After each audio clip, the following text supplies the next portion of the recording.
नमस्कार दोस्तों, स्वागत है आपका हमारे YouTube channel Target civil services में। तो आज है 14 जुलाई और मध्य प्रदेश के डेली करंट अफेयर में आज हम पढ़ेंगे 14 जुलाई के करंट अफेयर। तो दोस्तों लेक्चर ध्यान से देखिएगा और जिसने भी वीडियो को लाइक नहीं किया है तो दोस्तों लाइक और शेयर जरूर कर दीजिए, और अगर आप इस चैनल पर नए हो तो सब्सक्राइब भी कर लीजिए। तो चलिए सबसे पहले हम डेज देख लेते हैं। हमने 1 जुलाई को मनाया था नेशनल डॉक्टर्स डे और राष्ट्रीय डॉग दिवस और चार्टेड अकाउंटेंट डे, और 1 जुलाई को हमने SBI यानी स्टेट बैंक ऑफ इंडिया का स्टेटहुड डे भी मनाया था, यानी स्थापना दिवस भी मनाया था।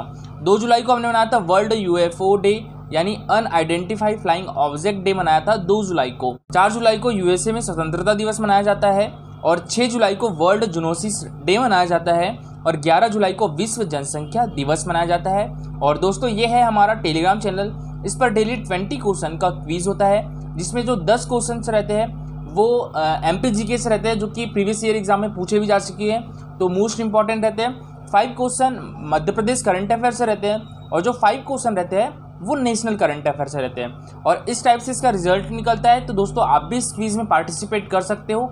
इस टेलीग्राम चैनल के लिंक आपको हमारे वीडियो के डिस्क्रिप्शन बॉक्स में मिल जाएगी। चलिए दोस्तों सबसे पहले हम कर लेते हैं, हमने जो कल करंट अफेयर पढ़े थे उसका रिवीजन, उसके बाद हम स्टार्ट करेंगे आज के करंट अफेयर। तो हाल ही में मंत्री श्री डंग, ये हरदीप सिंह डंग जी हैं, इनके पास नवीन एवं नवकरणीकरण विभाग है, और एक पर्यावरण विभाग भी किसके पास है, हरदीप सिंह डंग जी के पास है।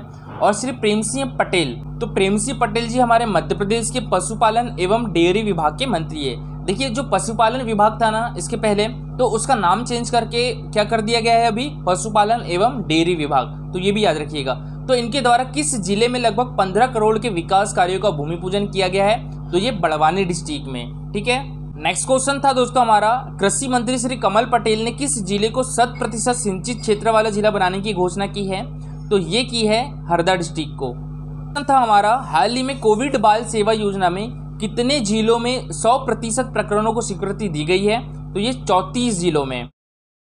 चलिए दोस्तों अब स्टार्ट करते हैं हम आज के करंट अफेयर। तो आज के करंट अफेयर में पहला क्वेश्चन है हमारा, भोपाल गैस त्रासदी। देखिए भोपाल गैस त्रासदी में जो मिथाइल आइसोसाइनेट नामक जहरीली गैस का रिसाव हुआ था, तो उसमें लगभग 15 से 16 हज़ार लोगों की मौत हो गई थी, और ये कब हुआ था, ये 3 दिसंबर 1984 को हुआ था, ठीक है। तो इसमें दिवंगत व्यक्तियों की जो जीवित कल्याणी हो, मतलब इसमें जिन लोगों की मौत हो गई थी तो उनकी पत्नियों को कितने रुपए प्रतिमाह पेंशन स्वीकृति करने का निर्णय लिया गया है, तो 1000 रुपये, ठीक है। तो इसका आंसर क्या जाएगा, ऑप्शन नंबर ए, 1000 रुपये। और दोस्तों देखिए 2011 में जब मुख्यमंत्री शिवराज सिंह चौहान जी थे, तो इनके द्वारा 1000 रुपये उस टाइम से स्टार्ट किया गया था, 2011 से इस पेंशन योजना को स्टार्ट किया गया था। लेकिन 2018 में जब कमलनाथ सरकार आई थी तो इस योजना को बंद कर दिया गया था, फिर इसे पुनः चालू किया गया है। तो देखिए मुख्यमंत्री शिवराज सिंह चौहान की अध्यक्षता में मंत्रालय में मंत्रिपरिषद की बैठक हुई, और मंत्रिपरिषद ने भोपाल गैस त्रासदी में दिव्यांगत व्यक्तियों की जीवित कल्याणियों को सामाजिक सुरक्षा पेंशन योजना, देखिए ये जो सामाजिक सुरक्षा पेंशन योजना है, इसमें रेखा के नीचे जीवन यापन करने वाले निःसशक्त व्यक्तियों तथा जो बौने व्यक्ति होते हैं उनको आर्थिक सहायता प्रदान की जाती है, ठीक है। तो इसके अतिरिक्त इसमें जो हमारी मध्य प्रदेश गवर्नमेंट है वो 600 रुपये की राशि प्रदान करती है। तो इसके अतिरिक्त 1000 रुपये प्रतिमाह पेंशन 1 अप्रैल 2021 से स्वीकृत करने का निर्णय लिया गया है, ठीक है। तो ये पेंशन इनको कब से स्टार्ट की जाएगी, 1 अप्रैल 2021 से। नेक्स्ट क्वेश्चन है हमारा, हाल ही में लाडली लक्ष्मी योजना, देखिए ये मध्य प्रदेश गवर्नमेंट के द्वारा 2007 में लागू की गई थी।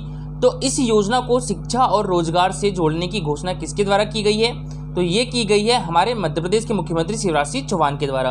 तो इसका आंसर क्या हो जाएगा, option number A, Shivraj Singh Chouhan. ये मुख्यमंत्री शिवराज सिंह चौहान ने कहा है कि लाडली लक्ष्मी योजना को शिक्षा और रोजगार से जोड़ा जाएगा। लाडली लक्ष्मी बालिका के पहली में प्रवेश लेने से लेकर 12वीं कक्षा तक की सभी बालिकाओं की शिक्षा की निरंतरता के लिए कक्षावार ट्रैकिंग के लिए पोर्टल विकसित किया जाएगा।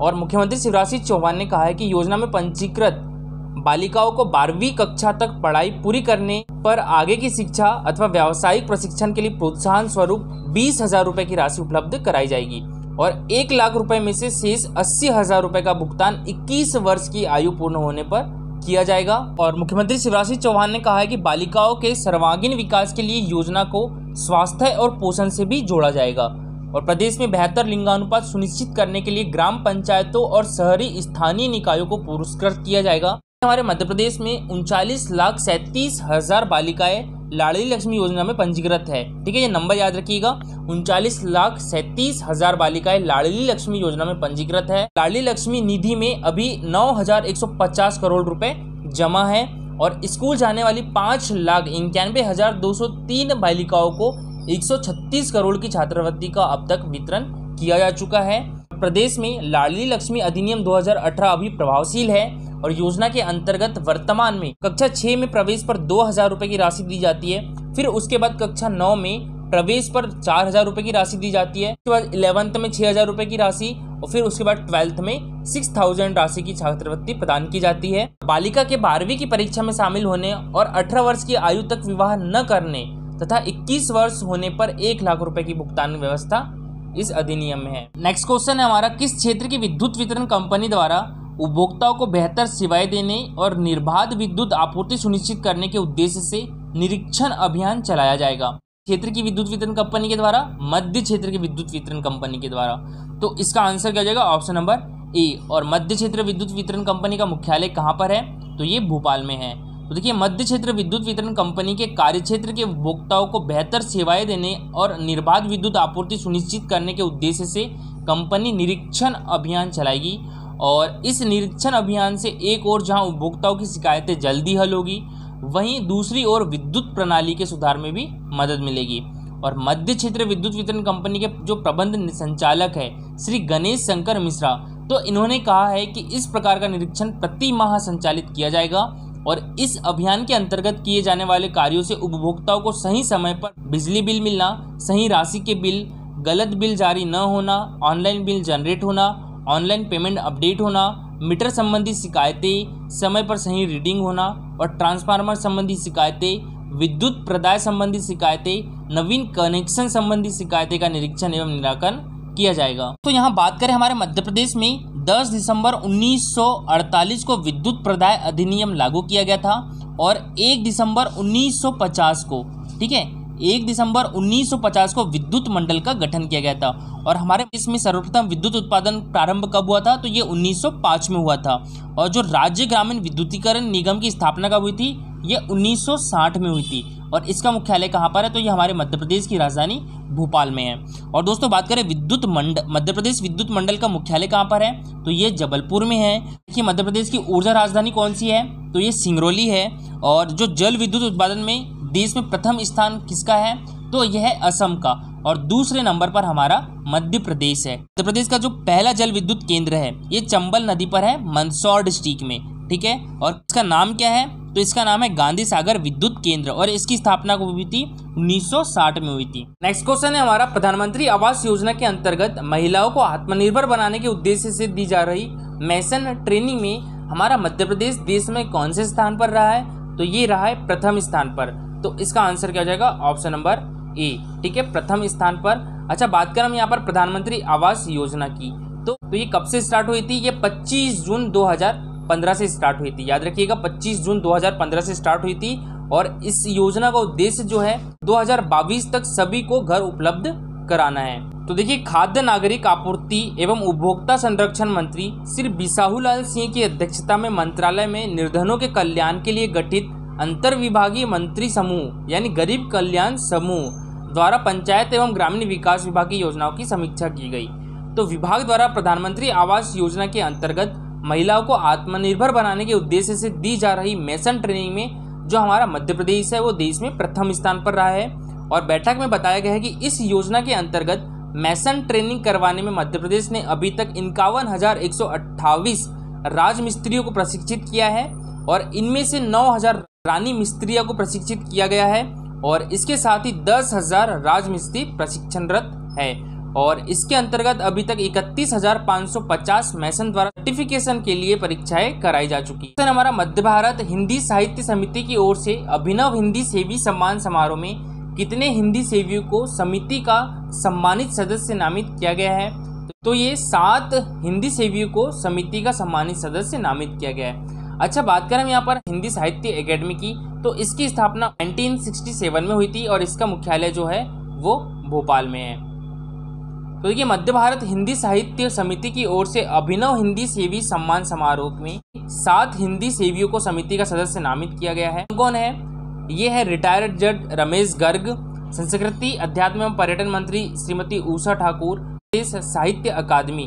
देखिए मध्य प्रदेश साहित्य अकादमी की बात करें तो इसका मुख्यालय भी आपको भोपाल में देखने के लिए मिलेगा और इसकी जो स्थापना हुई थी 1954 में हुई थी। इसके निदेशक कौन है? डॉक्टर विकास दुबे और पद्मश्री प्रहलाद टिपानिया, आर्यमा सन्याल और एएसपी डॉक्टर प्रशांत चौबे और सांसद शंकर लालवानी। शंकर लालवानी कहाँ से सांसद है?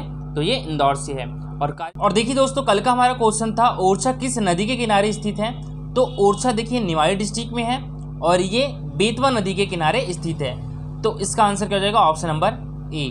और देखिए सभी लोगों ने बहुत अच्छा आंसर किया है और जो आज का सबसे अच्छा आंसर किया है रोहित विश्वकर्मा और रेखा राजपूत, दोनों ने बहुत अच्छा आंसर किया है। तो देखिए यहाँ बात करें हम बेतवा नदी की तो ये हमारे मध्य प्रदेश की गंगा भी कहा जाता है इसे, और इसका उद्गम स्थल कहाँ पर है? रायसेन डिस्ट्रिक्ट के कुमारगांव से निकलती है। और इसका मुहाना कहाँ पर है? तो ये उत्तर प्रदेश के हमीरपुर में है। यहाँ पर बेतवा नदी यमुना नदी में जाके मिल जाती है। इसकी कुल लंबाई कितनी है? 480 किलोमीटर है। इसकी प्रमुख सहायक नदियाँ कौन सी है? धसान और सिंध है। ठीक है। और केन बेतवा लिंक परियोजना है तो ये भारत की पहली नदी जोड़ो परियोजना थी और ये किन 2 स्टेट के बीच हुई है? मध्य प्रदेश और उत्तर प्रदेश के बीच हुई है। और इसके मध्य जो पानी को लेकर एक MOU साइन हुआ है उत्तर प्रदेश और मध्य प्रदेश के बीच, ये कब हुआ था? तो ये 22 मार्च 2021 को हुआ था, विश्व जल दिवस के दिन। यहाँ पर बात करें हम ओरछा की स्थापना राजा रुद्र प्रताप सिंह ने की थी। ये ओरछा में प्रमुख मंदिर कौन कौन से है? राजाराम मंदिर है, चतुर्भुज मंदिर है, इसका निर्माण राजा मधुकर शाह ने करवाया था। हरदौल मंदिर है और महल कौन कौन से हैं? तो जहांगीर का महल है, इसका निर्माण वीर सिंह देव ने करवाया था। और जो ओरछा का किला है इसका निर्माण राजा रुद्र प्रताप सिंह ने करवाया था। यहाँ पर देखने के लिए लक्ष्मण मंदिर मिलेगा और रामायण संग्रहालय में मिलेगा। दोस्तों बात करें हमारे जो मध्य प्रदेश के प्रमुख शहर है, जैसे होशंगाबाद नर्मदा नदी के किनारे है, महेश्वर ये भी नर्मदा नदी के किनारे है, और ओरछा बेतवा नदी के किनारे हो गया, उज्जैन शिप्रा नदी के किनारे है, इंदौर खान नदी के किनारे है, जबलपुर नर्मदा नदी के किनारे है, ओमकारेश्वर भी नर्मदा नदी के किनारे है, उड़ीसा बेतवा नदी के किनारे है और सांची भी बेतवा नदी के किनारे है। और दोस्तों आज के लिए आपका क्वेश्चन है लोकसभा में अनुसूचित जाति के लिए आरक्षित स्थानों की संख्या कितनी है? तो और देखिए दोस्तों एक बार फिर से मैं आपको बता दूं हमारे टेलीग्राम पर डेली 20 क्वेश्चन का क्विज होता है, तो जिसमें कल जो क्विज हुआ था 16 पार्ट का, तो उसमें जो फर्स्ट रैंक आई है वो आई है हरे कृष्णा आइस्कॉन की, और जो सेकंड रैंक आई है वो सुखराम मौर्य की आई है, थर्ड रैंक किसकी आई है? योगेश्वरी। तो आप भी इस फील्ड में पार्टिसिपेट कर सकते हो। टेलीग्राम चैनल की लिंक आपको हमारे वीडियो डिस्क्रिप्शन बॉक्स में मिल जाएगी। दोस्तों लेक्चर अच्छा लगा हो तो लाइक और शेयर जरूर करिएगा। अगर आप इस चैनल पर नए हो तो सब्सक्राइब भी कर लीजिए। Thank you so much for watching this video.